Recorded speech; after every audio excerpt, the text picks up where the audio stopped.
my woman came to me and she said, let's have a Lego night.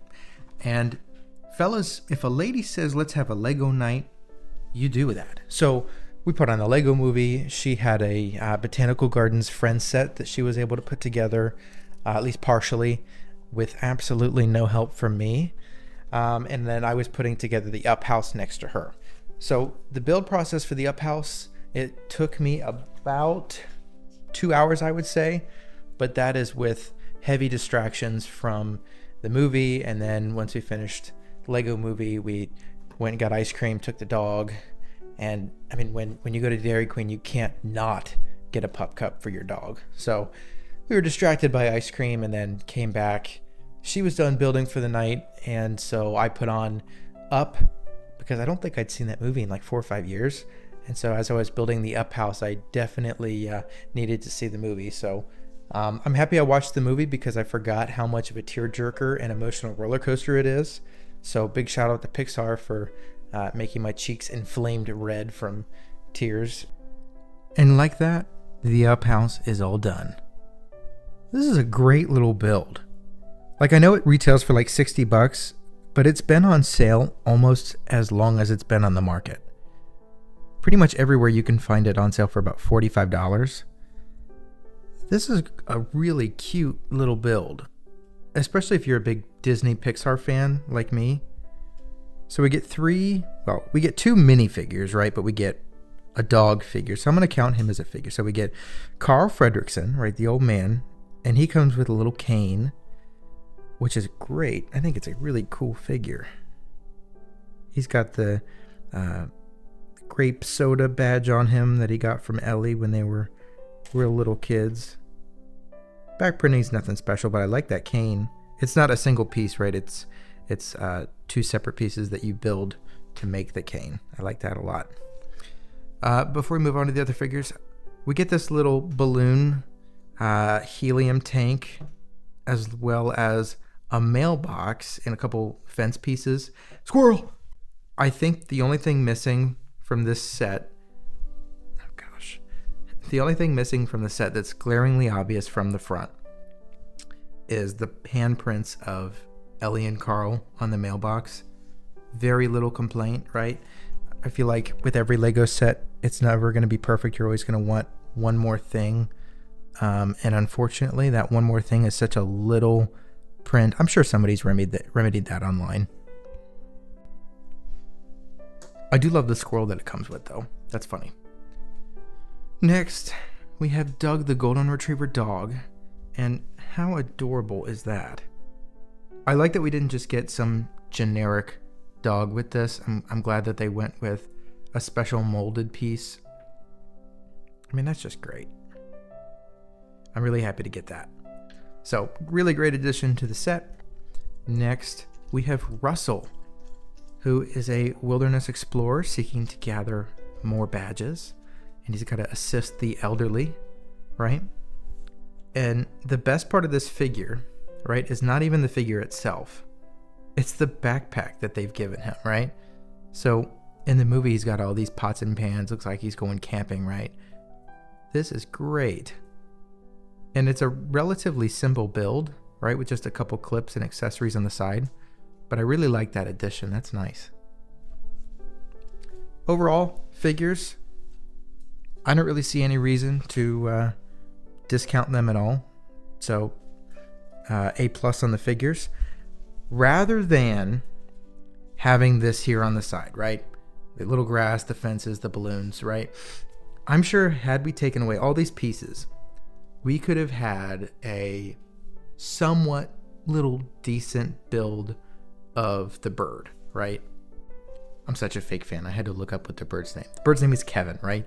So I think rather than having this little side build here, using those pieces to maybe have like a buildable Kevin, or even get rid of these pieces entirely and just include like a special mold piece. But beggars can't be choosers. I think that what is here, figure-wise, is great. The side build's cute, right? There's nothing wrong with that at all. But I think having a Kevin would have made this set go from like a 10 out of 10 to an 11 out of 10. Figures aside, we've got a gorgeous little house. Now, if you are a city collector like me, This house fits that scale really well. So if you want to throw this to any Lego city that you have, just take away the balloons if you don't like that. And this is a really cute house, right? I feel like every neighborhood has that one house that's painted just a little strange, right? Like, oh, that we don't talk to that neighbor, they're a little strange, right? But I think as a build, this is great. It's super shallow, right? But that doesn't really bother me because the front of it is so detail oriented, right? So like we've got the nice caving out of the windows. The door has a nice sticker to it. The colors pop really well. We've got some windows. Door, of course, does open, right? And we've got a couple of studs on the front that you can put the figures on. So whether you want to have Carl shoved back in there on the porch waiting for Russell to get inside, right? I keep getting these names wrong. I'm so sorry. I really am a fan of this movie, but it's been a while. So you can have Russell stand in there while Carl, Mr. Fredricksen, is inside waiting. So that's a nice feature.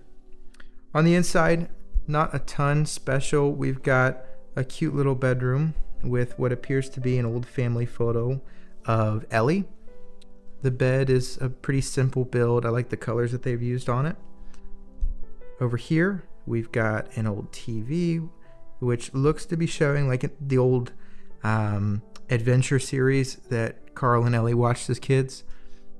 We've got a little basket back there, which, if you can see it, includes the adventure book, and really happy that they included that. It's a nice little Easter egg for whoever builds the set. All right, down here we've got the family room, which is probably the most iconic part of the house on the inside. And we've got the record player there. We've got a lamp. We've got the Paradise Falls savings account right there, and that's a printed piece. Really happy to get that. I think that's a great inclusion. We've got more photos of Ellie and Carl up there. It's just a really sweet build. Now, something that they could have done here that maybe the designers are kicking themselves over, but something really small that could have been done is just including Ellie's armchair, right? It didn't have to fit in there. I'm sure that that's the reason they didn't include it, was the size constraints. But including Ellie's armchair would have been really nice, because that is also a big part of Carl's growth in the movie and overcoming his sadness and frankly depressive state, right? As he leaves the chairs behind on the rocks and is able to lift the house further along. Now, online, the only complaint I've seen that is somewhat valid is that there's not enough balloons, right? Now, I don't know if this was just me, but building the balloons was incredibly tedious. It wasn't the fun part of the build. I don't think it's supposed to be, but I think take away the balloons, right? And this is just a regular, colorful house, right? But it's the balloons that make it the up house. And so asking for more balloons, I think, makes sense. But then again, like, how many pieces do you really want to dedicate to balloons? Had they included much more, I think that the price point would have gone up, which means less people are able to purchase it. And so that's kind of why I'm like focusing just on the house, right? Like, yes, I love the balloons that are there, but if you really want more balloons, I think, those pieces are relatively easy to come by. It's just a white clip-on piece, a white rod, and two colorful pieces for the balloon, right? Like, very, very simple build. So if you really want to do that, it's not going to be a hard build. I'm sure you could just mock it yourself. So I don't even know that I really want to call that a valid criticism. I think as is, like, if you're looking at this on a shelf, instantly this is the up house, right? There's no special name for it. It's just, this is the up house. And the balloons do make it that iconic up house that we recognize from the movie. I think overall, this is a fantastic set. I can't recommend this to enough people. Although, I was late to the party. All my coworkers already had this set, right? So the teacher that works across from me and the one next to me, they already have this set, right? Because they are real fans and I'm a fake fan. My sister got me this for Christmas, and I am so happy that she did, because it is adorable and I think it looks great. I'm not really one to play with stuff on the inside, but I think for anybody that does do that, that's a great addition. The shingles are done nicely, right? Just a couple simple pieces here and there. I really don't have anything negative to say about this. I'm just a huge fan of everything that comes with it. We get a nice house build. We get some great figures. The side build I can take or leave, right? But I do like it. I think it adds at least a little bit to the build, right? But you're not buying the set for the side build, right? You're buying it for the up house, and you're buying it for those figures. I think altogether, this is a fantastic 10 out of 10 set. I don't know that there's really any room for a huge amount of criticism here. I think this is great. So let's grade it like it was a paper. A+, why not? I don't see any reason why this shouldn't be an A+. The chimney's nice. The whole thing feels very sturdy. Now the only thing left to do is find a spot on the new shelf. Well, gosh diddly dang it, we found us a good spot for that new up house, and it's on the Disney theme shelf. Got all the Disney books there. We got a monorail. It fits perfectly. I could not ask for a better spot. That looks, in my opinion, my very humble opinion, incredible. Thank you for watching. I appreciate you staying to the end. Bye-bye.